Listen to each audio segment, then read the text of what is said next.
የአርሲ ኦርቶዶክሳውያን የአርሲ ካህናት ዛሬ እየተጣሩ ነው። ድጋሜ ደግመው ደጋግመው በአርሲ በፈረቂሳ ቀበሌ የመልአኩ የቅዱስ ገብርኤልን ቤተክርስቲያን ሰኔ 20 ቀን በሩን በመገንጠል የግለሰብ አይደለም ሃይማኖታዊ የሆነ ግጭትን ካህናትን ከመነኮሳትና ገዳማውያንን ከገዳማውያን ለማጣላት የተደረገ ትልቅ ሴራ ፈንዳ ነው መነግረን።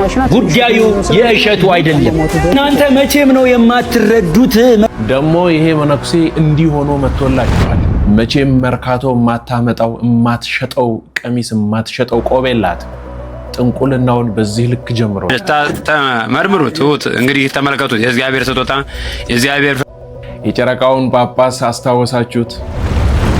ዘናጩን ምንም መነኮሳት በከተማ ሊኖሩ ይገባል ያለበት ምክንያት አያችሁት?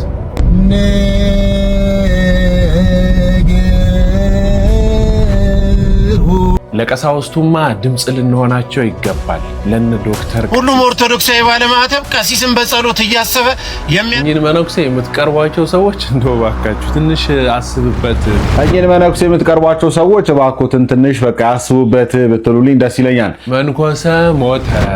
መንኮሰ ሞተ ማለት ከዓለም መለየት ማለት ነው። 1000 ክርስቲያን አንድ ሙስሊም ለ1000 ክርስቲያን አንድ ሙስሊም ሲል ሰማሁት። እውነት ከሆነ ዋቄ እጅግ በጣም ትልቅ ምስጢርን አጋለጠባቸው። አምስተኛ ይሄን የፈጸሙት ጸረ ሰላም ኃይሎች በተለይ ፋኖና ኦነግ ሸኔ ናቸው። እሺ አባቶች፣ እሺ እንደው ከመርገም ዳንኩኝ እንደው ልቀሰፍ ነበር ወዘተ ብዙ ነገር ብሎናል።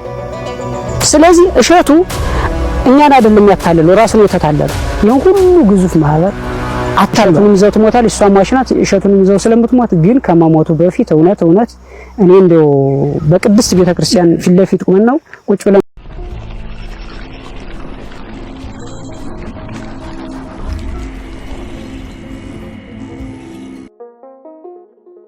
ሰላምና ጤና ፍቅርና በረከትን አንድ ላይ አድርጎ ይስጥልን። ውድ የተከበራችሁና የተወደዳችሁ የክርስቶስ ቤተሰቦች እንዲሁም የግዕዝ ሚዲያ ቤተሰቦች እንደምን ሰንብታችኋል? እንደምንስ ቆያችሁልኝ? በአዳዲስ ቪዲዮዎች ተመልሼ መጥቻለሁኝ። ዛሬ ወቅታዊ የሆኑ አዳዲስ መረጃዎችን ለእናንተ የማሳያችሁና የምንገነዘብ ይሆናል። በእነሱም ላይ ሀሳብ አስተያየቶቻችንን እናስቀምጣለን። ዲያቆን አቤሜሌክ ነኝ። የተቀነጫጨቡትን ቪዲዮዎች እንዳያችኋቸው ወደ እናንተ ሙሉውን ይዤላችሁ ቀርባለሁኝ። ሰብስክራይብ እያደረጋችሁ መርሃ ግብሩን ልታግዙት ይገባል።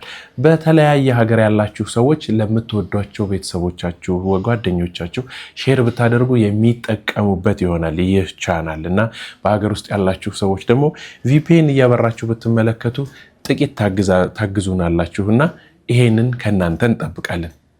ዛሬ ስንት ላይክ እንደምታስገቡልኝ አላውቅም። ሁላችሁም ግን ላይክ እያደረጋችሁ ተመልከቱ። በአርሲ በቃ ተረሳ ነው አይደል? የሆነ ትሬንድ ሆኖ ወጣን አይደለ? ከዛ በኋላ ማንም ሰው ማንሳት አቆመ። እኔ እንኳን ስልኬ ከጠራ ረጅም ጊዜ ሆነ። እዚህ ጋር እያስቀመጥኩላችሁ ወደ እናንተ ጋር ብዙ ጊዜ በተደጋጋሚ የጮህኩበት ሐሳብ ከግብ ሳይደርስ ተንጠልጥሎ ጫፍ ላይ ነው ያለው እስካሁን ድረስ። ግን ዛሬም እየሆነ ያለው ነገር በቃ ጆሮ ዳባ አልብሰነዋል ማለት ነው። ይህንን ልጅ ስሙልኝ።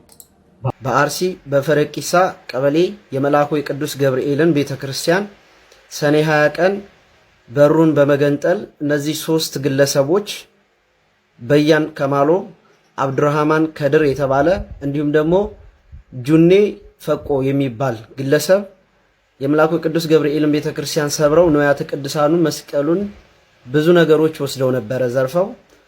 አካባቢው ላይ የተሰማራው የህግ ክፍል በቁጥጥር ስር በአሁኑ ሰዓት ላይ ይዟቸው የራሱን ስራ በመስራት እነዚህን የተሰረቁትን ንዋያተ ቅዱሳት ከደበቁበት ከቀበሩበት አስወጥተዋቸዋል። ለቤተ ክርስቲያኑ ገቢ ሆኗል። ትክክለኛ ፍትህ እንደሚሰጠን እያመንን ስላደረጋችሁልን ነገር ደግሞ እጅግ በጣም እናመሰግናለን። እኔ በሆነው ነገር ያው ደስተኛ ነኝ ልላችሁ አልችልም። ተቃዋሚም ግን አይደለሁም። ለምን መሰላችሁ ይሄን ነገር የምናገረው? ለምሳሌ ለመካስ ወይም ደግሞ እንደው ለማስተባበል የሚጠቀሙበት እስኪመስለኝ ድረስ ነው የሚሰማኝ። አሁንም ቢሆን ማድረግ ያለብን ነገር ይሄንን አይደለም። እነዛ ሰዎች ተቀጡ አልተቀጡ ምንም ፋይዳ አይሰጠውም። ሲጀመር ላለፈው ነገርና ለትልቁ ዝርፊያና የቤተክርስቲያን ቃጠሎ 2-3 ሰዎችን ዘርፈዋል በሚል ምክንያት ወስደው ያጉራሉ። በቃ ያን ያህል ግዙፍ ቤተክርስቲያንስ የተቃጠለውስ በገብርኤል ለገብርኤል ነው ምናምን የሚል የሆነ ኮንሰርት የሚመስል ጉዞ የሆነ ነገር እየተዘጋጀ ሰሞኑን ሰምቻለሁ። በጣም ነው እሱን ነገር የምቃወመው። በሌላ ቪዲዮ ተመልሼ የምመጣበት ይሆናል ማለት ነው። ግን አሁንም በዚያ ቦታ ላይ ዘረፋው የማይቀጥል ቤተክርስቲያን መቃጠል፣ ክርስቲያኖች መታረድ፣ ካህናቶች መገደል የማይቆም ነው የሚሆነው። የሚቆመው እንዴት ነው? አሁንም የጀመርነውን ነገር ከግብ ስናደርስ ብቻ ነው። ያለበለዛ ነገም ከነገወዲያ የሚች ነገር እየቀጠለች መሄዷ የማይቀር። እኔ በዚህ ነገር በእውነት ነው የምላችሁ እጅግ በጣም ከብዷል፣ መሮኛል። ወደ እናንተ ለማድረስ ጭቅጭቅ ነው የሚመስለው። በየጊዜው ነው፣ በየቀኑ በየደቂቃው ነው የሚሆነው። ብዙ ስልኮች ደውዬ የቮይስ ሪካርዶች አሉኝ። ግን ምን ጥቅም? ትልልቅ ነገሮች የሆኑ ቀን እንኳን እኮ ወደ እናንተ ሰተን ያየናቸው ፍሬዎች በጣም ጥቂት ናቸው። በአንድ ሰው ብቻ የሚደረግ ነገር እንዳልሆነ ታውቃላችሁ አይደል? ተደራጅተን አንድ ላይ ሆነን በዛ ስንል ነው የሆነ ለውጥ የምናመጣው፣ የሆነ ነገር የምንቀይረው። 100 ወይ 200 ሰዎች ይሆናል የደወላችሁት፣ 3 ሰዎች ምናምን ናችሁ ያላችሁት። አይመለከተንም ነው ወይስ እንደ ወቅታዊ ነገር ስማችሁ እንዲነሳ ነው የቀራችሁት? እኔ በጣም ነው የገረማችሁ በእውነት። በኢትዮጵያ አምላክ በንጹህ ባንዲራውን በተጨማለቀች ሰው በንጹህ ባንዲራ አምላክ ይውረዱ። ከላይ አይደለም መቀመጥ ያለበት። ወገናችን እያለቀ ነው። ክቡር ዶክተር እውነት ለህዝቦት እውነት ለወገኖት ከቆሙ ከላይ አይደለም መቀመጥ ያለበት፣ ይውረዱ። ድጋሚ ብታስጠፉት ድጋሚ መልሼ እሰራዋለሁ። እጅግ በጣም ይገርማል።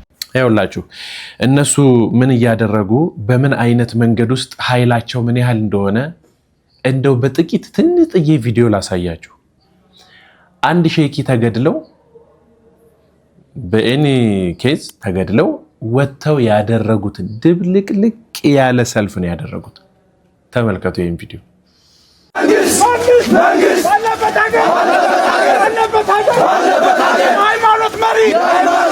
ሃይማኖት መሪ አይገደልም። መንግስት ባለበት ሀገር ሃይማኖት መሪ አይገደልም። አላሁ አክበር፣ አላሁ አክበር፣ አላሁ አክበር፣ አላሁ አክበር፣ አላሁ አክበር፣ አላሁ አክበር፣ አላሁ አክበር፣ አላሁ አክበር፣ አላሁ አክበር፣ አላሁ አክበር፣ አላሁ አክበር፣ አላሁ አክበር፣ አላሁ አክበር፣ አላሁ አክበር። ይበቃል አይደል? በዳንግላ ወረዳ በ21 በእመቤታችን ቀን ነው ይህ ነገር የሆነው። ግን የወጣውን ህዝብ አይታችሁታል? አንድ የነሱ ሼኪ ስለሞተ እንዴት አድርገው መንግስት ባለበት ሀገር የሃይማኖት አባቶች ሊሞቱ አይገባም አይችልም ብለው ምን ያህል ሰልፍ እንዳደረጉ። በነገራችን ላይ ይህንን ሁሉ ህዝብ አይደለም 10 ሆናችሁ አሁን እዚህ ወጣችሁ ስለ አርሲ ዝም አንልም፣ ቤተክርስቲያናችን ስለምትቃጠለው ዝም አንልም ብትሉ ትታጎሯታላችሁ። በእኛ ሲሆን ድምፅ ያሰማችሁ ቀን ትቀላላችሁ። በእነሱ ሲሆን ግን ጥበቃ ይታዘዝላቸዋል። ያንን ነገር የሚያስተጓጉል ሰው እንዳይኖር ጥበቃ ያዙላቸዋል። እና በጣም ነው የገረመኝ በእውነት። ይሄንን ያህል መሆን አያስፈልግም። እኛ ኢትዮጵያውያን ኦርቶዶክሶች በጣም ጀግኖች ነን እና አያስፈልግም። እንትና ጋር ደረሰች ይቺ ቪዲዮ። እኔ ሐሳቡን ብቻ አይደለም ማንጸባረቅ የፈለኩት፣ ጳጳሳት ምን ያህል እንደሚያዩ ነው የነገረችኝ ይቺ ቪዲዮ። ለካ ምን ሰራው እየደረሳቸው ነው ሁሉም። እና መድረሱን ያረጋገጥኩበት የምንሰራው ነገር መድረሱን ያረጋገጥኩበት አንዱ ቪዲዮ ይሄ ነው። ቆይ መጀመሪያ ቪዲዮን እንየው። ለ1000 ክርስቲያን አንድ ሙስሊም ሲል ሰማሁት። እውነት ከሆነ እንግዲህ የዘመኑ ማቅረቢያ ስለሚቀነባበር እውነት ነው እውነት አይደለም ባለቤቱ ይመርምረው፣ ግን ሲናገር ይሰማል። ለ1000 ክርስቲያን አንድ ሙስሊም አንገቱን ቁረጠው የሚል ሰማሁ።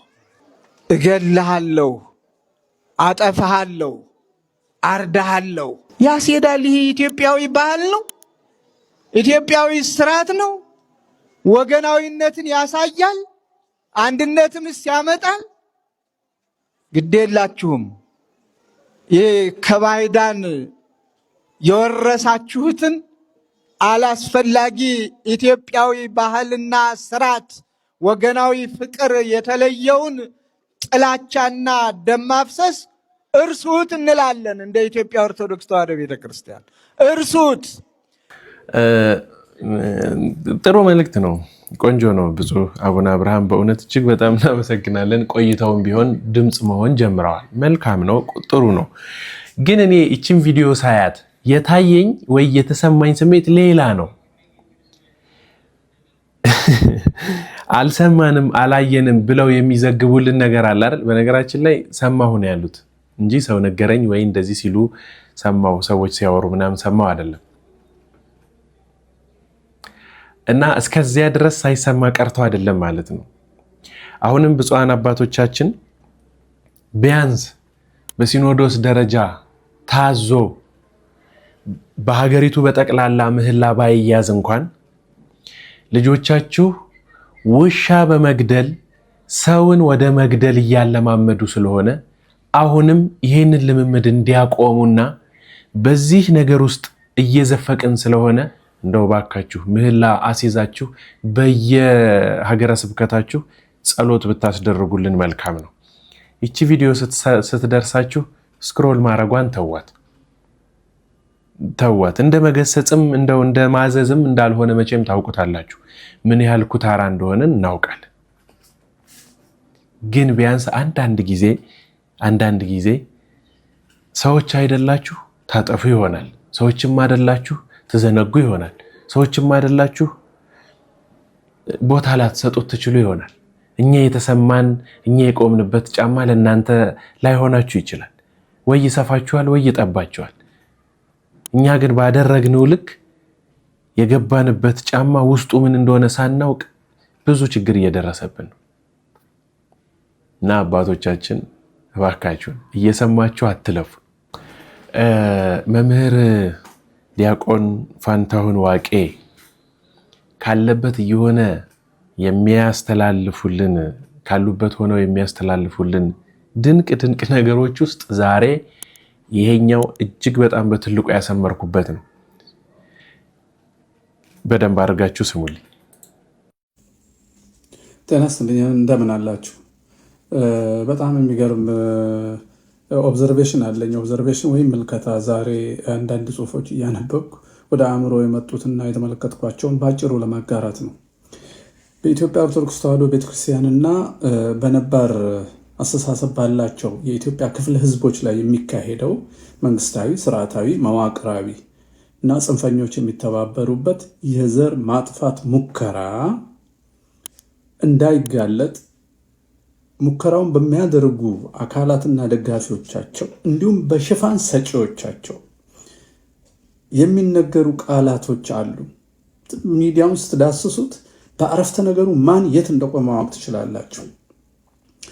ለምሳሌ የጽንፈኛው ዋሃብያ የህዋት ፕሮጀክት እንዳይቋረጥ፣ የዘር ማጥፋት ፕሮጀክት እንዳይቋረጥ፣ ትናንሽ አገር የመፍጠር ፕሮጀክት እንዳይቋረጥ፣ የኦነግ ትልቅ አገር መፍጠርና ሌላውን የማጥፋት ፍላጎት እና ሌሎቹ ውጭ ገብ ነባር ጠል ልሂቃንም ሆኑ ድርጅቶች በኢትዮጵያ ኦርቶዶክስ ተዋሕዶ ቤተክርስቲያን ክርስቲያኖች ላይ የሚካሄደውን ፍጅት መዋቅራዊ፣ ስርዓታዊ፣ መንግስታዊ ድጋፍ ያለው እና የታቀደ መሆኑ እንዳይታወቅ የሚጠቀሙባቸው ቃላቶች አሉ። ስለዚህ ጽሁፎችን ሁሉ ስትመረምሩ በእነዚህ ቃላቶች ብትመረምሩ ማን የት እንደቆመ ማወቅ ትችላላችሁ። 10 የተለመዱ ንግግሮችን ላንብብላችሁ። ችግር በተፈጠረ ቁጥርና መከራ የደረሰበት ህዝብ ድረሱልኝ ባለ ቁጥር እልቂት በተፈጸመ ቁጥር የሚጠቀሙባቸው 10 አነጋገሮች አሏቸው። አንደኛ በንግግሮቻችሁ ውስጥ ይላሉ ያጋጠመው የሰላም መታጣት ችግር። መታጣት፣ ሰላም መታጣት። ማን አሳጣ? እንዴት ታጣ? ማን ችግር ፈጠረ? አይነገርም። መታጣት ጀነራል ነው። ሁለተኛው በተቀሰቀሰው ግጭት ምክንያት። ግጭት ማለት ሁለት አካላት ነው የሚጋጩት። ስለዚህ አቅዶ የሚሰራ ሰው የለም ለማለት ነው ግጭት የሚሉት። ሶስተኛ ልማታችንን ለማደናቀፍ። አሁን ልማትና እድገት አለ። የልማት ጠላቶች ናቸው ሰው የገደሉት፣ ሰው እያፈናቀሉ ያሉት ብለው ይደበቃሉ ባለቤት ላለመስጠት። አራተኛ በሰላምና በመከባበር የኖረውን ህዝብ ለማጋጨት ነው አሁን የሚጮሁት ይላሉ። የተጎዱት ሲናገሩ በሰላምና በአንድነት አብሮ የኖረውን ህዝብ ለማጋጨት ነው የሚጮሁት ይላሉ። አምስተኛ ይሄን የፈጸሙት ጸረ ሰላም ኃይሎች በተለይ ፋኖና ኦነግ ሸኔ ናቸው ይሏቸዋል። ስድስተኛ ለተጎዳ ሰው በጣም አዝነናል፣ ሀዘናችንን እንገልጻለን ብለው መግለጫ ያወጡላቸዋል። ከሀዘን ያለፈ ነገር አይናገሩም። ሰባተኛ መንግስት ሰላምን ለማስፈን የበኩሉን እያደረገ ነው ብለው ተስፋ ይሰጧቸዋል። ባዶ ተስፋ። ተጠያቂ የለም ያስብላሉ። የሚጠየቅ የለም እየሞከረ ነው ይላሉ። ከሰማይ የወረደ መዓት ያስመስሉታል። ስምንተኛ የሞቱት ክርስቲያኖች ብቻ አይደለም። በእነዚህ ንግግሮች የማይሸፈን ከሆነ እና እልቂት እንደ አርሲ እንደ ወለጋ ሲፈጸም ክርስቲያን ብቻ አይደለም ሌላውም ሞቷል ይሉና ገዳዩን ግድያው መከላከል የነበረበትን መንግስት ነፃ አውጥተው ስለሞቱ ሰዎች አይነትና ዘር ብሔር ያወራሉ። ልክ እንደ ጠቅላይ ሚኒስትሩ ሻሸመኔ ያለቀው እኮ ይሄም ብሔር ነው እንዳሉት ሰው ማለቅ አለበት ግዴታ ይመስል። ዘጠነኛ ባለፉት ስርዓታት የነበረው የበላይነት ጭቆናው፣ ቁርሾው በጣም ያስመረረው ሰው አንዳንዴ ችግር ሊፈጥር ይችላል ይላሉ። በዛውም ትርክቱን ያሰት ትርክታቸውን ያጸኑታል። የአሁኑ ግድያ ህጋዊ ነው ብለው ይናገራሉ። አስረኛ እኛ የታሪክ ቁስል አለብን፣ ይቅርታ አልተጠየቅንም፣ ይሄን እመኑና ሰላም ይመጣል፣ ይሄን ሳታምኑ ሰላም አይመጣም ይሏቸዋል። በተቃራኒ የማይሉት ደግሞ 10 ነጥብ አለ። ጠላቶችን ማወቅ ከፈለጋችሁ የምታልቁ ሰዎች እልቂት የተፈጸመባቸው ስሙ። ሌላው ደግሞ ማይሉት የሚፈሩትና የሚሸሹት አለ። አንደኛ ለተጎዱ ሰዎች ፍትህ ይሰጥ አይሉም፣ ቢሞቱ አይሉም። ሁለተኛ ጉዳቱን ያደረሱት ለህግ ይቅረቡ አይሉም። ሶስተኛ የተፈናቀሉት ወደ ቦታቸው ይመለሱና ይቋቋሙ አይሉም። የለም አረፍተ ነገራቸው ውስጥ። አራተኛ መንግስት ዜጎችን ደህንነት የመጠበቅ ግዴታውን ይወጣ ብለው መንግስት ላይ ጫና አያደርጉም። እንደ በረዶ ማዕት የሚወርድ ያስመስሉታል። አምስተኛ ለእልቂት ምክንያት የሆነው የዘር ህገ መንግስት፣ የጽንፈኞችና የዘረኞች የሐሰት ጥላቻ ትርክት በህግ ይታገድ፣ መጽሐፍቶቻቸውም ይሞገቱ፣ ለክርክር ይቅረቡ አይሉም። መንስኤውን የእልቂታችንን መንስኤ አይናገሩም። ስድስተኛ ባለፉት 38 ዓመታት በህወሓትና በኦነግ እነሱ በሚፈጥሯቸው ተከታታይ መንግስታት ያለቀው፣ የተፈናቀለው፣ የተሰደደው ህዝብ የወደመው ንብረት ይቆጠርና ፍትህ ይሰጥ፣ ቢሞቱ አይሉም። ይህን አይናገሩም በምንም አይነት። ዘጠነኛ ከውጭ ጠላቶች ጋር ተባብረው ያለፉ ኢትዮጵያን የጎዱ ጠላቶችን ናፈቁን እያሉ እነ ቱርክን፣ የነ ጣሊያን ፋሽስትን፣ የነ ጀርመንን መጽሐፍ ቅዱስ ኤዲት የሚያደርገው የዚህ ኦነጉ የሃይማኖት ክንፍ ይሄ ጽንፈኛው ከግብፅም ከኳታርም ከተለያዩ ጽንፈኞች ጋር እየተነጋገረ ሀገር የሚያምሰው እሱ ስሙ እንዲነሳ አይፈልጉም። ስልጣን ላይ ቁጭ ብሎ ህዝብን የሚያጋጭ መንግስት ደግሞ ከስልጣን ይነሳ አይሉም። በዚህ ገዳዮችና ተገዳዮችን ልዩነት ታውቃላችሁ። እነዚህን ነገሮች በትኩረት ከተከታተልናቸውና በትኩረት ጆሮ ሰተን የምራችንን ከሰማናቸው ያነሱት መምህር ዲያቆን ፋንታሁን ዋቄ ፖይንት የሆኑ ነገሮች ናቸው። ስለዚህ ምንድነው እኛ ልንማር የምንችለው ወይ ደግሞ እኛ ምንድነው ማወቅ ያለብን ብለን በደንብ ልናስተውል ይገባል። ምኑን መሰላችሁ? የሚሸፍኑበትን ወይ ደግሞ የሚሰውሩበትን መንገድ በዚህ ልክ ተጠቅመው ነው። እነሱ በኮድ ነው እያወሩ ያሉት። በደንብ ይግባባሉ ማለት ነው። ኦኬ እነሱ ናቸው እንደዚህ ብለዋል ብለው በስርዓት የሚግባቡበትን የሆነ ነገር ነው የሚያወጡት። እና ቤተክርስቲያን ውስጥ ታስታውሳላችሁ አይደለ? የሆነ ጊዜ ሲናገር የነበረው ሰውያችን ገዳማት ምናምን በሚል ስም የተያዙ ቦታዎች ላይ ቤተክርስቲያን ለምን ያስፈልጋል ወታደር ማሰልጠን? ሲሰለጥኑ እዚሁ አዲስ አበባ ውስጥ ነው የተገኘው አይደል ምናምን ሲል ታስታውሳላችሁ አይደል? ራሳችንን እንድናተርፍ እንድንደራጅ እንኳን አይፈልጉም። ዝም ብላችሁ ተገደሉ ነው እንጂ ቤተክርስቲያን ለምሳሌ የራሷ መሳሪያ ኖሯት ቁጭ ብላ ቤተክርስቲያኗን በር ላይ ቁጭ ብላ አጥር ግቢዋን ብትጠብቅ አይቻልም። ለምን ይባላል? እነሱ ግን የሚፈልጉት ድረስ ታጥቀው የሚፈልጉትን ነገር ያደርጋሉ። የሚገርማቸው አሁን በሽርካ እየሆነ ያለው ነገር ይሄ ነው። በአርሲ ምን እየሆነ መሰላችሁ? እጅግ በጣም የሚገርመው ማለት ነው ቀበሌ ውስጥ ይሄ ፖሊስ ጣቢያ ያሉት ደህንነቶች ሙሉ በሙሉ በሰው በህብረተሰብ ውስጥ እየዞሩ የታጠቁትን ወይም ደግሞ በሬ ሸጠው መሬት ሸጠው የገዙትን መሳሪያ እየቀሟቸው ነው። መታጠቅ አትችሉም ብለው ወጥተው አደጋ እያደረሱ አይደለም። ቦታው ላይ እለት ችግር እየተፈጠረ ቤተክርስቲያን እየተቃጠለ ካህናት እየተገደሉ ምዕመናንም እንዲሁ እየተባረሩ ህፃናት እየተገደሉ ብዙ ሰው እየታረደ ብዙ ነገር እየሆነ እየሰሙ እያወቁ ያን ነገር ኃይል ልከው እዛ ቦታ ላይ ተቆጣጥረው ሰላም ማስፈን ሲችሉ አካባቢው ራሱን ለመጠበቅ ያደረገበትን መሳሪያ እየነጠቋቸው ነው። አሁን ከትላንት ወዲያ የሆነ ነገር ነው እየነገርኳቸው ያሉት እለት ስለምናገኛቸው ማለት ነው። እና በእውነት በጣም ነው የሚከብደውና ይህ መንግስት ይህ አካል ይህንን ነገር አይፈልገውም። መደራጀታችንን ሰላም መሆናችንን አይፈልገውም። ኔክስት የዳቦ ጥያቄ ስለሚነሳ ማለት ነው። ኔክስት የስልጣን በቃ የሚል ቅድም ሰምታችኋታል አይደለ? ሴትዮዋን የተናገረችው እዛ ላይ ስለሚመጣ ወደዛ እንዳይመጣ ከዚህ ጋር በሚችለው ልክ ቀንስ ተብሎ የበላይ አካላት ይቆጣሉ ያለውም ትዝ አላችኋል። በትክክል ያን ነገር እያስፈጸመ እስከሆነ ድረስ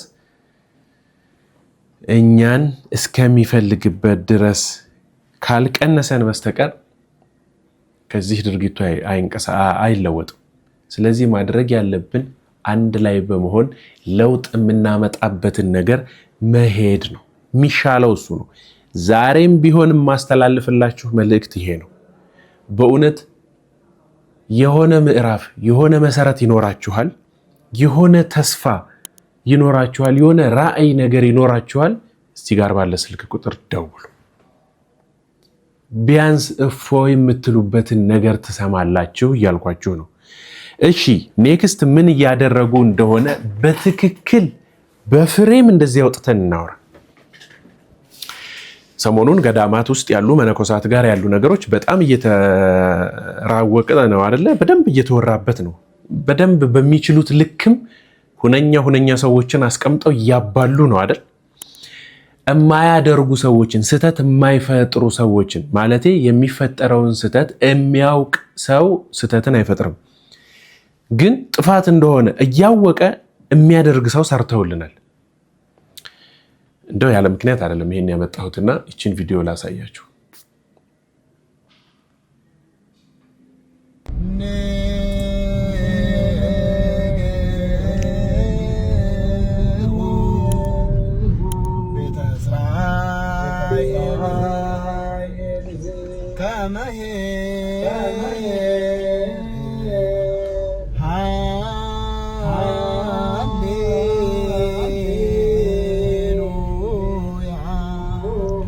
እንግዲህ ሰዓታት መሆኑ ነው። ያው አሁን እኔን ቪዲዮ ሳይ የተሰማኝን ስሜት ልንገራችሁ። ይሄ የግል ሐሳቤ ነው። ይሄ ጨረቃ ጳጳስ የነበረ ሰው በቋንቋ አይንሽ ሚዲያ ላይ ቀርቦ ከየነ ሰው ጋር ያደረገው ቃለ መጠየቅ ሁላችሁም ጋር ደርሷል ብዬ አስባለሁ። አንድ መነኮስ በዚህ ልክ በዓለም እየኖረ እንዲህ ያለ ልብስ ለብሶ መኪናውን እያሽከረከረ በከተማ ከኖረ ምንድነው ምንኩስናው? ምንድነው ልዩነቱ ብለን በትልቁ እንድናጮህ የሰሩት የሆነ ሴራ እስኪመስለኝ ድረስ ተሰምቶኛል። ምክንያቱም እኚህ አባት ተጠያቂ የሚባሉ ሰው ናቸው። በቤተክርስቲያናችን ትምህርት መምህር የሚባል ትልቅ ደረጃ ላይ በትምህርት ትልቅ ደረጃ ላይ ያሉ ናቸው። በእውቀት ምግባሩ እንደሚታይ ነው። ያው ምንም ልናደርግ አንችልም። አያውቁትም ተሳስተዋል እንዳንል የሚጠየቁ መምህር ናቸው። ምንድነው ታዲያ እየተደረገ ያለው? እሺ እቺ ነገር አያሰ ምን ያህል ከአርሲ ወደዚህኛው እንድንመጣ ምን ያህል እንደተገፋን ይዩት። እቺ ልብ ብላችሁ ይዩት። ወደ ዋልድባ እንምጣ። ዋልድባ በኢትዮጵያ ሊነሱ ከሚችሉ አበይት ተብለው ከሚጠሩ የመጀመሪያው ነው ብለን የምናነሳው ገዳማችን ነው። ማህበረ ሥላሴና ዋልድባ የማይነኩ የማይዳሰሱ በቃ ሰውም ባጭሩ በትንሽ ጊዜ ውስጥ ሄዶ የማይገባባቸው ገዳማቶቻችን ናቸው። በጣም የሚያስፈሩ የምንፈራቸው እንደው አሁን ደብረ ሊባኖስ ስንል በቃ የፍቅር ገዳም ነው ልንል እንችላለን። ነው ከአዲስ አበባ ቅርብ ነው። በቃ እንደው ዝም ብለን መኪና እንኳን ባይኖረን በእግራችን ብንጓዝ በ3 ቀን ምናምን ምንገባበት ነው። እነዚህ ገዳማት ግን ታላላቅ ተአምራት ያላቸው ዋልድባን ክርስቶስ ራሱ የመሰረተው ነው አይደል? በታሪክ ስናውቅ እንዴት አድርገው ግጭት እየፈጠሩ እንደሆነና አንድን ገዳም ከሌላ ገዳም ጋር ገዳሙን ከህዝቡ ጋር ሊያጣሉት እንዴት እንደቆረጡ ይሄንን እንድታዩልኝ ነው የምፈልገው። እሸቱ መለሰ ምን ያህል ቤተክርስቲያናችን ላይ ጥሩ ነገር አሻራ እያስቀመጠ እንደሆነ የሚታይ ነው። ሰው ፍጹም አይደለም፣ ስህተት ይኖረዋል። ግን አንድ የዋልድባ ገዳም ውስጥ ያለ መነኮስ በዚህ ልክ በዓለም ያለ ልጅ በእርግማን በጥላቻ እንዲህ ሊናገር አይችልም። ተመልከቱት ይሄን ቪዲዮ። ለእሸቱ መለሰ ስመ ክርስትና ወልደ ገብርኤል በዋልድባ እንዳልሻ ቅድስት ኪዳነ ምህረት ዘተስፋ ሐዋርያት አንድነት ገዳምና በገዳሙ ስም በተሰበሰበው ማህበረ መነኮሳት ስም የምናስተላልፍልህ የክፉ ስራ ውጤት ምን ነው? ምን አገኘህ ልጃችን? እግዚአብሔር አምላክ ፈቅዶ እመቤታችን ወዳ ወደዚህ የተባረከና የተቀደሰ ቦታ መጥተህ ነበር። በረከት ልትቀበል ቦታውን ልትጎበኝ ከአበው አባቶች ልትባረክ የእነ አቡነ ሳሙኤል የእነ አቡነ ተስፋ ሐዋርያት የእነ አቡነ ሚናስ የእነ አቡነ ምስራቃዊ በረከታቸው ሊያድርብህ አበው በሚስጥር ጠርተው ነበር። አንተ ግን ዋልድባን አቃለልከው። የአንድ ባለሀብት መኖሪያ ቤት ያክልን እንኳን ክብር አልሰጠኸውም። የክፉ ስራ በጣም ከባድ ሎቱ ስባት እንዲህ ሊባል አይችልም። ከዛ ደግሞ ቀጠል አድርገው ልክ እንደ ፖለቲከኞች ወንድማችን ልጃችን እንደው ምን ነው ብለው ደግሞ ሊያስተባብሉ ይሞክራሉ። በእውነት ከአንድ ከዋልድባ ገዳም ውስጥ ከሚኖሩ መነኮስ እንዲህ ያለ ቅንብር ከአንደበታቸው ከልባቸው አቅንተው ያመጡታል ብላችሁ ታስባላችሁ? ሌላ እጅ የለችባትም እዚች ነገር ውስጥ። እንደው ፍጹም ንጹህ ናት ብለን እንመን። አይ እኔ ግን ይቺን ነገር መቀበል አቅቶኛል።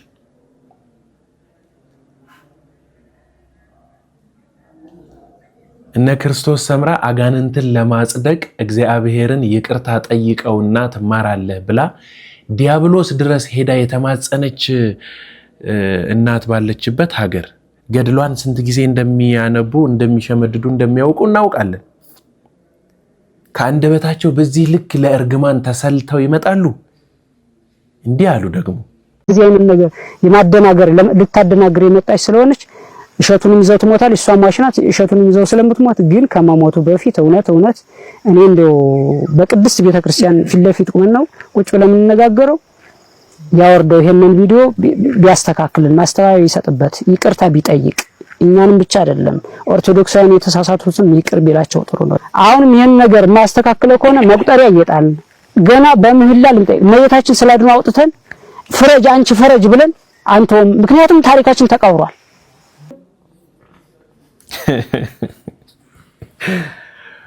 አይ መድኃኒዓለም አንድ መነኮስ በዚህ ልክ ተነካው ብሎ የሞተ መነኮሰ ሞተ ነው ብለው ነው እንዴ አባ ገብረ ኪዳን?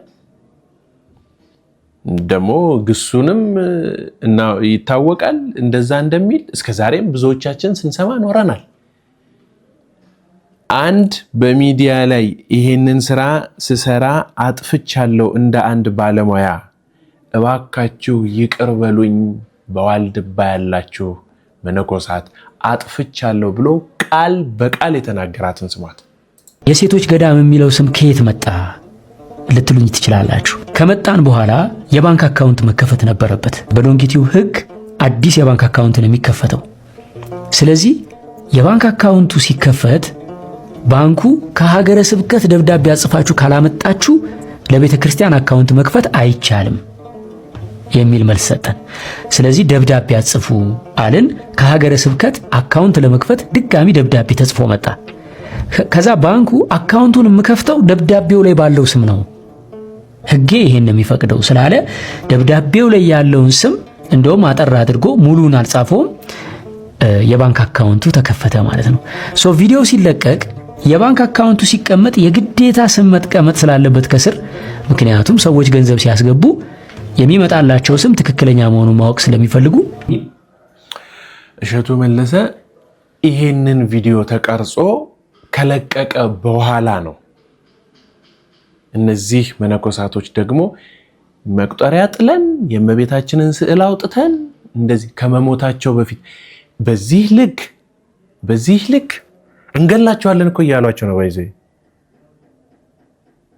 እመቤታችንም ቅድስት ድንግል ማርያም ገዳሙ ራሱም ምንም አላለም። መነኮሳቶቹ ናቸው ይሄንን እያሉ ከመሞታቸው በፊት እያሉ ነው። ማን ነው የሚገላቸው? ለምንድን ነው የሚገሏቸው? የሚሞቱትስ እነሱ ለምንድን ነው?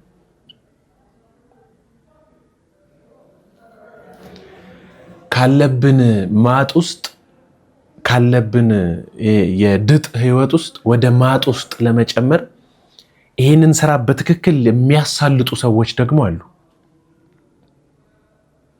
በመጨረሻው ዘመን ምልክት የሚሆነው ውስጥ አንዱ ስንኩል የሆኑ ሰዎች ይሄ ሽባ ደካማ እንደዚህ የሆኑ ሰዎች ይዘላሉ የሚል አለ ፍካሬ ኢየሱስ ላይ። እንደው አስፈላጊ ከሆነ ቁጥሩንና ቦታውን አመጣላችኋለሁኝ። እኛ ካልዘለልን ካልጨፈርን ይላሉ እነዛ ደካማ ሰዎች እንደዛ ይላሉ ይላልና እኔ ለመጠቆም የፈለኩትን ነገር መቼም ገብቷቸዋል ብዬ አስባለሁ።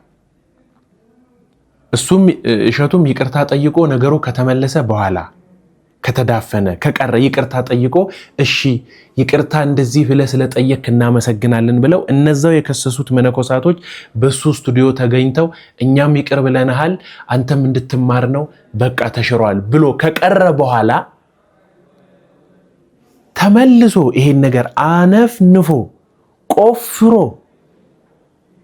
በከተማ የምንኖር ሰዎችን ከገዳማውያን ጋር ለመለያየት እየሰራ ያለው ግን በዚህ ስም ሊጠራ የማይገባው ይሄ ተክለ ሃይማኖት አዳነ ነው ምናምን የሚባል ሰውዬ ተከታትላችሁት ከሆነ በተደጋጋሚ እንድች አይነት ነገር ላይ እሱ አይጠፋም። አሁን በእውነት ሰሞኑን የዋልድባ መነኮሳቶች መተው በተደረገው ነገር ላይ እያየንና እየሰማን ትንሽ ቅር አላለንም? እንደ ኢየሩሳሌም ዋልድባን ሳላይ አትግደለኝ አላልንም? ትንሽ ግን አሁን ታዲያ ቅር አልተባልንም? ቅር አልተሰኘንም?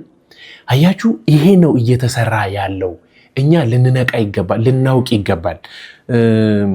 ወንድማችን እንደው ጥሩ አድርጎ ቅርብ ቀን የሆነች ቪዲዮ ሰርቶ ለቆ ነበርና እንደው እንስማት ጥቂቷን ሐሳቡን እንድትረዱ። ብቻዬን አይደለም እየጮኩ ያለሁት፣ ብቻዬን ብቻ አይደለም ይሄ ስሜት የተሰማኝ ያለውና ስሙልኝ። ይሄንን ፈንዳ ነው መነግረን፣ ጉዳዩ የእሸቱ አይደለም። እናንተ መቼም ነው የማትረዱት ይሄንን ሴራ። ሰው እንዴት በዚህ ልክ ቤተክርስቲያኗን ይጠላል? ሰው እንዴት አጀንዳ ቀርጾ የሆነ ነገር ሴታፕ አዘጋጅቶ እንዴት የሆነ ሴራ ይሰራል በመብርሃን ስም? እናንተ የገረማችሁ ግማሹ እሸቱን ሌባ ብሎ ሲሳደብ፣ ግማሹ ኦርቶዶክሳውያን ደግሞ አባቶቻችን ክብረ ቢስ ናችሁ እንዴት ልጃችሁን ታወግዛላችሁ ብሎ በሌላ አጀንዳ ሲጠመድ ነው። ጉዳዩ ግን ከዚህ ከፍ ያለ ነው። ትላንትና ሰኔ 22 አንድ በበቁ አባት ትልቅ ሴራ ለመክሸፍ ችሏል። ከምሽቱ 2 ሰዓት አካባቢ ይህንን መረጃ ዛሬ ለእናንተ እንዳደርስ መልእክት ተነግሮኝ ነው የመጣሁት። ስለዚህ ኦርቶዶክሳውያን ይኸውላችሁ ያንተ ኮፒ ሊንክ ማድረግ ያንተ ሼር ማድረግ ለኔ የሚጨምረውም የሚቀንሰውም ነገር የለም።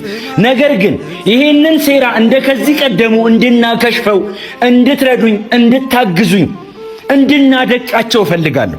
ምን መሰላችሁ የተፈለገው ጉዳዩ የእሸቱ አይደለም። ከእሸቱ ጭንቅላታችሁን አውጡት። የተፈለገው እንዲህ ነው። ትላንትና ላይ ስሙን በዚህ ሚዲያ ላይ የማልነግራችሁ አንድ ገዳም እሸቱ የሰራው ስራ ትክክል ነው። እሸቱ ምን አደረገ?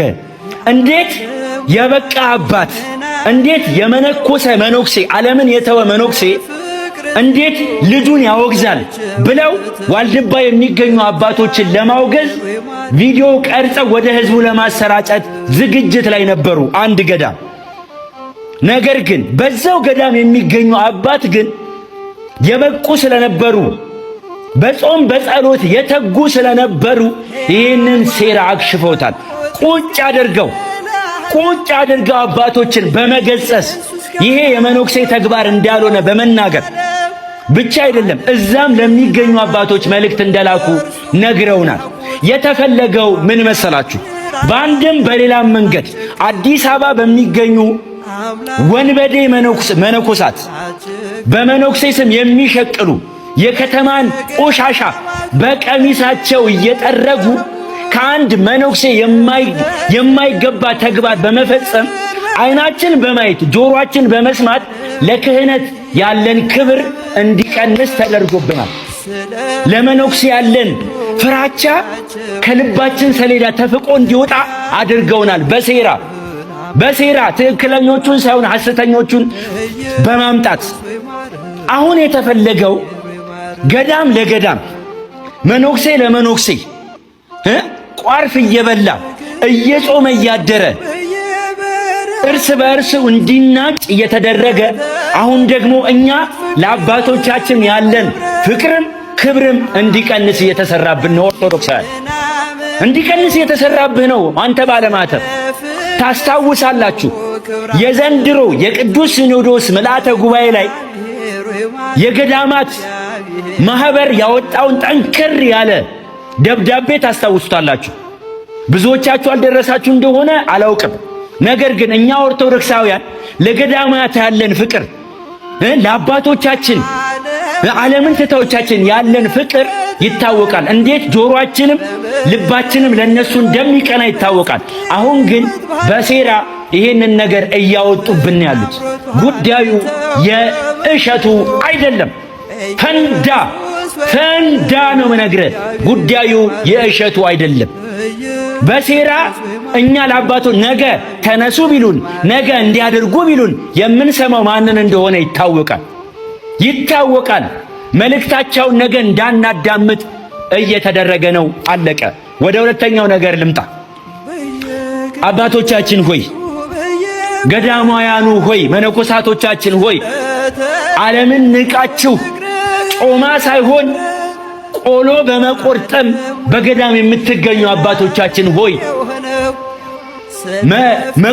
መቋሪያችሁን የምትጥሉበት ብዙ ጉዳይ አላችሁ እኮ አባቶቻችን። እንዴት እንደምንወዳችሁ እንዴት እንደምናከብራችሁ እንዴት ለእናንተ ያለን ፍቅር ይታወቃል። ነገር ግን ይህን ሴራ አክሽፉት አባቶቻችን ሆይ። በስዕለ አድኗ ፊት ቁጭ ብላችሁ የምትነግሯት ብዙ ሮሮ አለብን። ሀገር እንደ በሶ እየተበጠበጠች ቤተ ክርስቲያናችን እንደ ችቦ እየነደደች ባለበት በዚህ ጊዜ የእናንተ ተግባር አይደለም። እናንተማ ስለ ጥጋባችን የምትራቡ፣ ስለ ሰላማችን የምትጸልዩ፣ ስለ በደል ስለ ኃጢአታችን ስለ መተላለፋችን ከእግዚአብሔር ምሕረት የምትጠይቁልን አባቶቻችን ናችሁ እናንተ።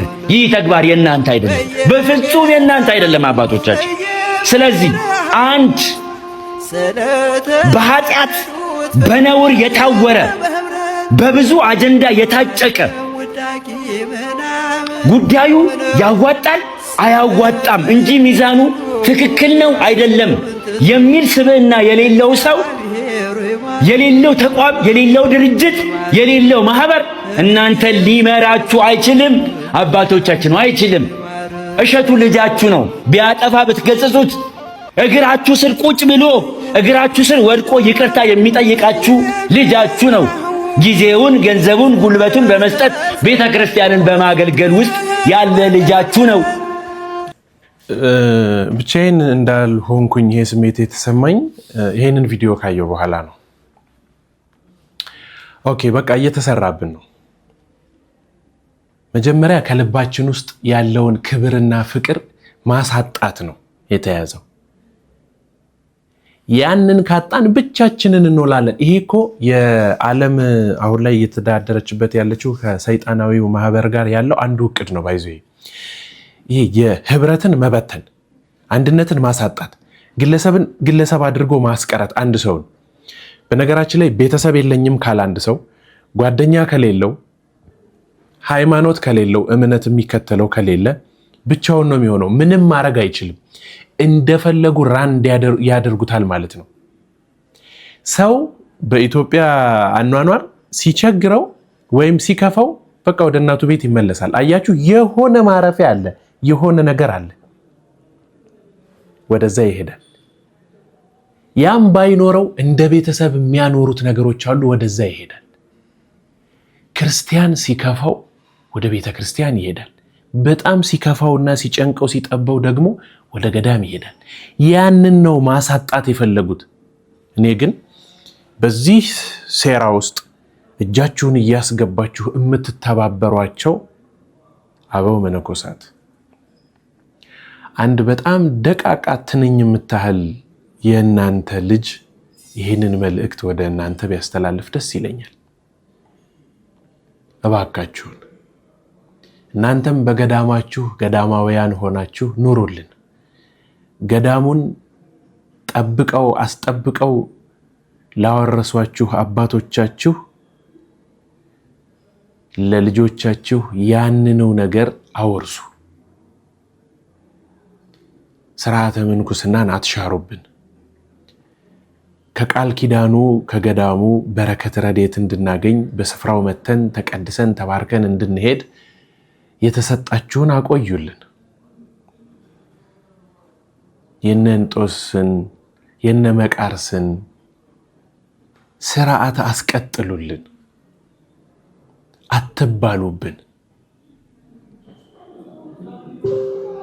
ኢትዮጵያ ውስጥ ያሉ ታላላቅ ገዳማት ዛሬ ተራብን፣ ተጠማን፣ ታረዝን እያሉ ብዙ ጊዜ ሲወጡ እናያለን አይደል? ይቅር በሉኝ አባቶቼ፣ ገዳም የገባችሁት በእውነትም ልትታረዙ፣ በእውነትም ልትጠሙ፣ በእውነትም ልትራቡ ነው። እንደኛ ከኛ እኩል እንድትኖሩ አይደለም። እንዳይበርዳችሁ ለብሳችሁ፣ እንዳይጠማችሁ ጠጥታችሁ፣ እንዳይርባችሁ ጠግባችሁ እንድትበሉ አይደለም። በተሰጣቻችሁ በዚያች ሰዓት ውስጥ ገዳሙ የሚሰጠውን መቁነን እየቀመሳችሁ እንድትኖሩ እንጂ። ጸሎታችሁን ካልተዋችሁት በስተቀር ከእግዚአብሔር ጋር ያላችሁን ግንኙነት ካልዘነጋችሁት በስተቀር እግዚአብሔር አይደለም እናንተን የሰማይ አዕዋፋትን እንኳን ጾማቸውን እንደማያሳድር በቅዱስ ወንጌል ላይ ተጽፎ እናገኛለን። እባካችሁን እየተሰራ ያለውን ሴራ አውቃችሁበት እናንተ የዚያ ሴራ ተባባሪ አትሁኑ እላለሁ። እኔ ልጃችሁ። የመነኮሳት ልብስ ከዓለማውያን ልብስ ለምን ተለየ? መነኮሳት በምድር መላእክት፣ በሰማይ ሰዎች ናቸው። ስለዚህ በዚህ አስተሳሰብ ከዓለማውያን እንደተለዩ ሁሉ በአለባበስም ከዓለማውያን ሰዎች ይለያሉ። የመነኮሳት ልብስ ሀ የማር መልክ ያለው፣ ለ ብጫ ወይም ወይብ አይነት፣ ሀ ጥቁር ነው። ጥቁር ልብስ የገዳማውያን መነኮሳት ሲሆን ብጫው ግን የመናንያን ወይም የግሁሳን ልብስ ነው።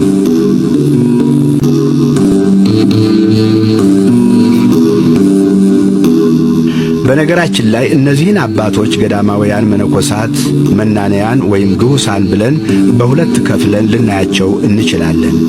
ቅንጭብ አድርጌ ነው ያሰማኋችሁ። እንዲህ ስለሆነ እየተኖረበት ያለው የሚኖረውም በእንደዚህ አይነት ሁኔታ ውስጥ ስለሆነ የቅርብ ቀኑ የኔታ አባ ገብረ ኪዳንን የገዳማውያት ህይወት የመነኮሳትን ጥቂት ነገር ብለው አስተምረውን ነበር አይደለ? እኔም በጥቂት አስተላልፌላችሁ ነበር፣ አሳይቻችኋለሁ። እና ያንን መከተል ያንን መስማት ይኖርብናል ብዬ አምናለሁ። ምእመናን እንኳን ያን ነገር ማየት አለብን። ከዛ ምን እንሆናለን? ከዛ ወርደው ከዛ ፈልሰው ሲገኙ ወይ እንመክራለን ወይ አንጠጋም፣ እንሸሻቸዋለን። ስንሸሻቸው ሰው ሳያገኙ ሲቀር እኮ እነሱም ወደ ልቦናቸው ይመለሳሉ። መጀመሪያ ያሳየኋችሁን ቪዲዮ አይታችሁታል አይደለ? ይሄ መነኩሴ እየነዳ ያለውን መኪና አይታችሁታል አይደል? ይሄው በዚህ በምስሉ ላይ የምትመለከቱት አሁን አንድ መነኩሴ በዚህ ልክ የሚኖር በዚህ ያለና እዛ ቋርፍ እየበላ የሚኖሩት ምንድነው እንትናቸው? የስልጣን ወይም ደግሞ ያሉበትን የክህደት የዓለምን የካዱበት የተለያየ ነገር አለ። ተመሳሳይ ነው። መነኩሴ ነው። በቃ ምንኩስና እስከሆነ ድረስ ምንኩስና ነው። እንዲህም መኖር ይቻላል ካለ ለምን መነኮስን? በፍጹም እንዲህ ሊሆን ደግሞ አይችልም። ካህን ሆኖ መነኩሴ የለም። ልጆችም እየወለደ ሚስትም አግብቶ መነኩሴ ነኝ የለም። እንደዚህ አይነት ነገር የለም።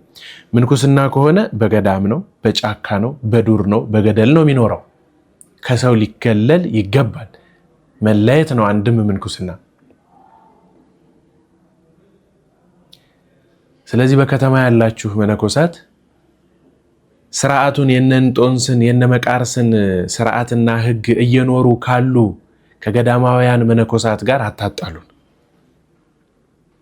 ጠፍታችሁ አታጥፉን መልእክቴ ነው። እንደውም አንድ መናኝ ሄዶ ገዳም ተቀምጦ ሰይጣን መጣና እዚህ ምን ታደርጋለህ አለው። እስከ ሰው ተለይተህ እዚህ በረሃ ምን ትሰራለህ አለው። ያው እግዚአብሔርን አገኛለሁ ብዬ ነው እንጂ አለው። ደስ አለው ሰይጣን። ድጋሚ ደግሞ መጥቶ ሁለተኛ ጠየቀው። ምን ታደርጋለህ እዚህ በረሃ ምን እያረክ ነው? ሰው ባለበት ሀገር አትኖርም ወይ? እጸድቃለሁ ብዬ ነው። አባ መቃርስ በጸጋ ተገልጾለታል። በኋላ ትቶት ሄደ ሰይጣን። ሶስተኛ ሳይመጣበት አባ መቃርስ መጣ። አንተ ሰው መጥቶ ነበር አለው። ኧረ ማንም ይመጣ የሆነ ሰው መጥቶ ነበር። ምን አለህ? ምን እዚህ ምን ታደርጋለህ አለኝ። ያው እጸድቅ ብዬ አልኩት። ከዛስ ድጋሚ መጥቶ ደግሞ ጠየቀኝ። እግዚአብሔርን አገኛለሁ ብዬ አለው። በጣም ገሰጸው። አንተ በዓለም ያሉ እግዚአብሔርን አያገኙትም? በዓለም ያሉ አይጸድቁም? ከነሱ ለመብለጥ ነው የመጣው? አንተ ትምክህተኛ፣ አንተ የተዋረድክ፣ ድጋሚ ከመጣህ እንዳትመልስለት። እኛ ገዳም የገባ ነው ሰባ ዓለም እግዚአብሔርን ስለማያገኙት እኛ እግዚአብሔርን ለማግኘት፣ ሰባ ዓለም ስለማይጸድቁ እኛ ለመጽደቅ አይደለም የምትለው ልንገርህ። ድጋሚ ከመጥቶ ከጠየቀህ እንደ ውሻ ስለሆንኩ ክፉ ስለሆንኩ ግብሬ አመሌ ከሰው ጋር የማያኖረኝ ስለሆነ እንደ ክፉ ውሻ ታስሮ እንደሚኖረው በክፋቴ ታስሬያለሁ በለው አለው። ሰይጣንና ውሻ ተመላላሽ ናቸው። በሶስተኛ መጥቶ እንዴው ለመሆኑ አንተ እዚህ ምንድነው የምታደርገው ምናምን ሲለው ያው አመሌ ግብሬ የከፋ ስለሆነ ከሰው ጋር ስለማያኖረኝ ክፉ ውሻ ታስሮ እንደሚኖረው ተናካሽ ውሻ ያው ብቻዬን በጠባይ ነው የታሰርኩት አለው። እቺን የነገረህ መቃርስ ነው አለ። አሁን እቺ አንተ አይደለችም እቺ ነገር የመቃርስ ናት አለውና መናንያኑም ሲመንኑ ከሰው እንበልጣለን በቅተን ለጸጋ ብለው አይደለም። እንደኔ ያለ ኃጢአተኛ የለም። እግዚአብሔርን በዓለሙኛ አላስደስተውም። እየበላው እየጠጣው ተመችቶኛ አግብቼ ወልጄ በሀብት በስልጣን ሁኜ እግዚአብሔር ላስደስተው አልችልም። እኔ በጣም ክፉ ስለሆንኩ ከምግብ ተከልክዬ ከዘመድ ተከልክዬ ከኃይል ከጉልበት ከስልጣን ተከልክዬ እንዲህ ብዬ እንደው መንግስቱን ባወረሰኝ ብለው ወተትና ነው እንጂ ይሄንን ወዲያ ትቼ ምን ያደርግልኛል? ምንኝ ከብቃት መድረስ ሲገባኝ ሰማይቱኛ እንደ ጊዮርጊስ ከተባለ ይሄ አይሆንም፣ ትዕቢት ነውና ስለዚህ አባቶቻችን አዳም ያለበትን የጸጋ አምላክነት ይሄንን እየሰማን ይሄንን እያወቅን እያነበብን ኖረን ታዲያ እኔ እንደ ውሻ ነኝ፣ እኔ ከሰው ጋር መግጠም ማልችል እንደ ክፉ ውሻ እንደ ተናካሹ ነኝ በል ብለውት የነመቃርስን ይሄንን ታሪክ እየሰማን ኖረን እኔ እንደ መሲ ነኝ፣ እንደ ሜሲ እግር ኳስ ተጫዋች እንደ ክርስቲያኖ ሮናልዶ ነኝ ለማለት ነው። በቃ ሶስተኛ ፊሽካ ላይ መገኘት አለብኝ። አዲስ ባትሟሟቅም መግባት አለብን ሰዓት አክብረ። ስለዚህ ህግንም ስርዓትንም አክብረን ጭምር ነው እዚህ ላይ መቀመጥ ያለብንና ሶስተኛ ፊሽካ ላይ መተን መቆም አለብን። ልትለመኑም አይገባም። የተቀመጠው ሰው አክብሮ ስለሆነ እዚህ የሚቀመጠው ይሄንን ሰው ደግሞ አክብረን ነው በቦታ መገኘት ያለብን። ስነ ምግባር ስለሆነ እግር ኳስ ስነ ምግባሩንም ልንላበስ ያስፈልጋል። እግዚአብሔር ከሁላችን ጋር ይሁን። ደግሞ ስለጠራችሁኝ በጣም አመሰግናለሁ። ከዚህም በኋላ ባሉ ጊዜያት እየመጣው ለማየት እንደው ፈቃደኛ ነኝ በግሌ። በጣም አመሰግናለሁ። ጥሩ ነው። እየሄዱ ኳሱን ያያሉ። ከዚህ በኋላም ስለተጠሩም እግዚአብሔር አመስግነዋል፣ ሰውንም አመስግነዋል። በሚቀጥለው ደግሞ እንደው ባርከው ኳሷን ቢሰጧቸውና ኔክስት ደግሞ ያው መቼም ቀሚሱ ምናምን ስለማይመች እንደው በረኛ ቢያደርጓቸው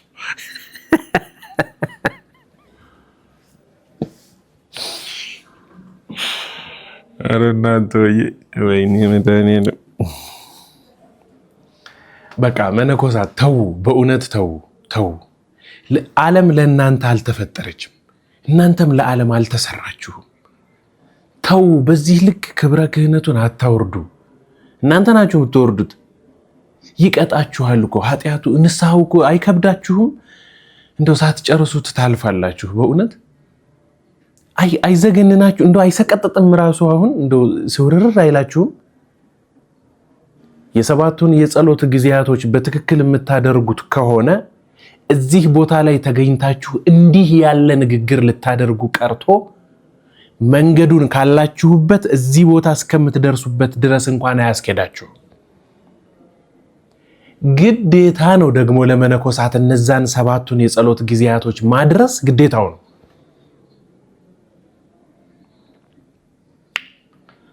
ሚገርም ነው። የምንገኝበትን ቦታ እኮ ብንለይ በጣም ጥሩ ነው በእውነት። ወይ መድኃኔዓለም ተቃጠልን እኮ አሉ። ይሄንን ቪዲዮ ብትመለከቱትና ምን ልትሉ እንደምትችሉ እናንተን እንኳን በኮሜንት ጠብቃችኋለሁኝ። እዩት፣ ባጭሩ ላሳያችሁ ቪዲዮዋት። በስመ አብ ወወልድ ወመንፈስ ቅዱስ አሐዱ አምላክ አሜን። እግዚአብሔር የተመሰገነ ይሁን። ለዚህ ሰዓትና ለዚህ ጊዜ ያደረሰን አምላክ ክብር ምስጋና ይግባው። እንግዲህ ይሄን የምታዩት የመኪና በ15 ቀን አንዴ በሚደረገው ሐሙስ የሚደረገው እንደዚህ የሟርት ማውጫ ልብ ብላችሁ ተመልከቱ። ሐሙስ በሚደረግ የሟርት ማውጫ ሐሙስ እግዚአብሔር ሲፈውስ መቼም ወርዶ እንደ ስቅለቱ ጊዜ ከድንግል ማርያም ተወልዶ ተሰቅሎ ምናምን አይሆንም። በሰው ነው የሚፈውሰን። በቤተ ክርስቲያን በአባቶቻችን ነው ምህረት የምናገኘው እና በዚህኛው ሰውዬ የተገለጸው እግዚአብሔር ሐሙስ ነው የሚፈውሰው። ሮብ ዕለት የታመማችሁ ሰዎች እና የተደገመባችሁ ሰዎች ትሞታላችሁ። ዓርብ ዕለትም መተት የሚሰራባችሁ ሰዎች እንደዚሁ ሐሙስ እስኪመጣ ድረስ ሟች ናችሁ እና ለሐሙስ ተዘጋጁ ካልሞታችሁ። ይህ ሁሉ ዛሬ የሚፈተሽበት ይሄ የተፈተሸበት ዕለት ሐሙስ ዘወትር የሚደረገው ከመኪና ውስጥ የሚወጣ ሟርቶች እንደዚህ ይገኛሉ። እንግዲህ እግዚአብሔር ከሁላችን ጋር ይሁን። እንግዲህ ተከታተሉት እህቶች፣ ወንድሞች፣ ተውጭው ዓለም ያላችሁት፣ ሀገር ውስጥም ያላችሁት እንግዲህ ይህንን ክፍል 1 ብለን ደግሞ ጀምረናል። ይህንን ተከታተላችሁ በፍቅርና በደስታ ተመርምሩት። እንግዲህ ተመልከቱት። የእግዚአብሔር ስጦታ፣ የእግዚአብሔር ፍቅር፣ ሰላም እንግዲህ ሟርት እንደዚህ እያወጣን እንገኛለን። እንግዲህ እህቶቼ፣ ወንድሞቼ ስንቱ መኪናቸው እየተገለበጠ ስንቱ አደጋ ላይ እየዋለ በየጊዜው እየተፈታ እንደዚህ በየጊዜው እየቆመ ሲቃያቸውና መከራቸውን እያበላ ገዝተው እንዳይጠቀሙበት እንደዚሁ እየተሰነካከለ ያስቀመጣቸው እንደዚህ በአማረ መንገድ ይታየበታል። ይህን ተመልከቱት፣ እስከ መጨረሻው ድረስ ተከታተሉት። እህቶች ወንድሞቼ ታተርፉበታላችሁ። ለሁሉም እንዲደርስ ቢያንስ በተቻላችሁ አቅም አድርሱት። እንግዲህ ተሟርት ደንቃራ እንዳን ብያልን እናመስግን። እግዚአብሔር ከእናንተ ጋር ይሁን። እንዲህ ነው ተመልከቱት። እንግዲህ እግዚአብሔር ይመስገን። ይኸው እንደምታዩት እንግዲህ ይሄ ባለቤቱ ነው። እንግዲህ ተመልከቱት። ይሄ እንደዚህ ይሆናል። እንደዚህ ተማውጣት እግዚአብሔር ረቶን ይኸው ራሱን ባለቤቱን በልዛ ውስጥ ነው ያለው የተቀመጠው አውጣው ተብሎ ያወጣው ተመልከቱት። እግዚአብሔርን አመስግኑ። እንግዲህ እንደዚህ ወጣል። የሁሉ ህዝብ የዚህን ሟርት ማውጣት እንዴት ባይናቸው እየተመለከቱ ነው ያወጣ ነው። እግዚአብሔር ከሁላችን ጋር ይሁን።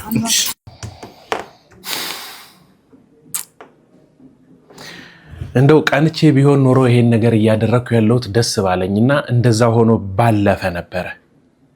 በቃ ይሄ ቅናተኛ ተብሎ ቢያልፍ ጥሩ ነበር። እንደዛ ሆኖ ቢሆን ኖሮ